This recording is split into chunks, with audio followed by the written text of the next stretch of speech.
You all know what we're talking about. The dance heard round the world. Steph Curry getting down to T Grizzly, being egged on by Kyrie Irving at Harrison Barnes' wedding. He was mocking LeBron James. Now, we all know LeBron James has seen this. What do you think his honest reaction was when he saw the video? Big shout to T Grizzly. Detroit, stand up. He's blowing up. T Grizzly's blowing up. It's our turn right now.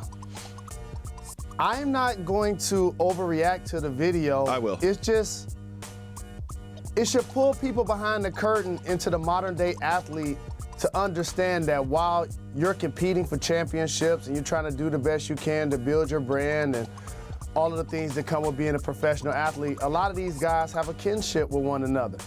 A lot of people don't realize that Steph Curry and LeBron James were actually born in the same Ohio hospital, for whatever that's worth. So we've seen LeBron come out even recently when Steph signed his contract and was like, Steph Curry should get more money. Why do basketball players have salary caps? So these are the type of things when you see Steph and Kyrie initially, it's like, wait a minute, they just played in the finals for 3 straight years. They ain't supposed to be smiling together. They're not supposed to be in the same place at the same time. But again, that's just how it is nowadays. I understand it. I have no problem with it. And again, the video is actually funny. And like the great American philosopher David Jacoby says, you can be mean if you're funny.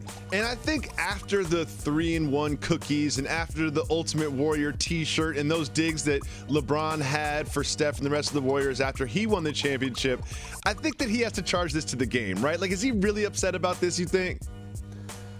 I don't think he's upset about it, but here's a different way for him to feel about it. The one thing about being a teammate is that you're supposed to be ride or die. It's like being a mate.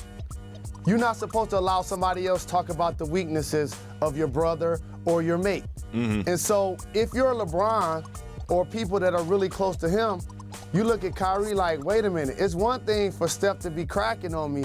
It's another thing for you to be laughing really hard. Like you really was excited about him clowning me. Those were belly laughs. He was touching his shoulder. Like Kyrie wasn't just a bystander and a spectator in this. Kyrie was an active participant in mocking LeBron James. And look, I'm gonna read too much into this. I wouldn't do that if someone was mocking you. You know what I mean? Like I do kind of feel that there's like not 100% of LeBron James that feels a certain way about Kyrie's involvement in this, but there's 60% of LeBron James that feels a certain way about Kyrie's involvement in this. No doubt about it. And how you play it in that situation is you let everybody cook, but you let them know I'm not rolling with that. Y'all gotta chill. Y'all gotta get off my guy. Like you have to hopefully like distance yourself to the point where we kicking it, we homies, but at the same time, that's my teammate. And I see all of these cameras rolling. No, that's another thing. Like, this is 2017, and we are all much more conscious of the way people hold their phones. When someone holds their phone towards you like this, you can pretty much know that they're recording you. And there was multiple people with their phones out, holding them just like this at that action. Kyrie Irving, I know it's a little late in the night. I know you're enjoying yourself at a wedding, but I feel like everybody there in today's day and age is cognizant of the fact that this will make the rounds in the sports news media cycle. Even though it's late at a wedding, like I think Kyrie Irving and Steph Curry both know where this was gonna go, don't you? I do. And big shout and congratulations to Harrison Barnes. Yeah. I hadn't seen him and Steph Curry both being productive at the same place at the same time since a very long time.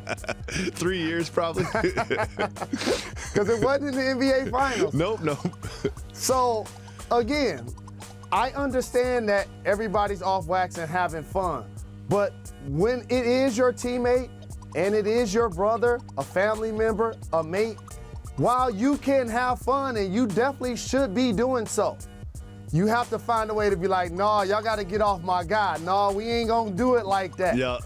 And so since we didn't see that and we understand that he's already requested a trade, it lets you continue to understand that he's designated the fact that I don't want to play in Cleveland because I don't want to play with LeBron James anymore. And every single thing he does, no matter how subtle, even if it's just him singing "I'm coming home" on a plane back from China, even if it's just him standing next to Steph Curry while Steph Curry mocks LeBron, every single little thing is a message. It's all a message to the Cleveland Cavs organization saying, please trade me. It doesn't seem like he's taking steps to patch this up. I haven't heard anything about reaching out to this person or that other person. What I've really heard is Kyrie has gone radio silent on the Cavs, and every time we do see him, he's not saying nice things about LeBron James. But here's one thing I want everybody to notice about this video. We've all been to weddings, and we all know there's different stages in the wedding process. There's the ceremony, there's the dinner, there's the reception, and then there's the late night at the reception when no ties are tied. Steph's got his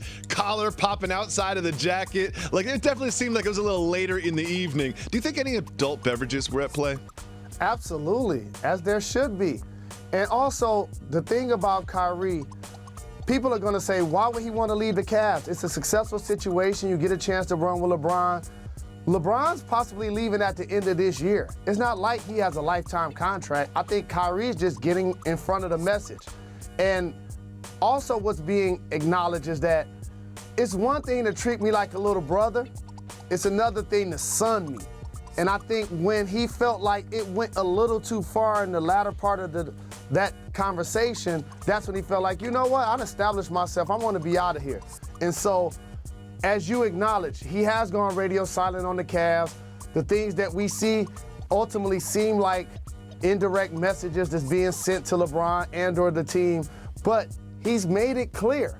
So there is no distinction. There is no gray area. We don't have to look too far into this. He's already came out and said it. I want to be traded.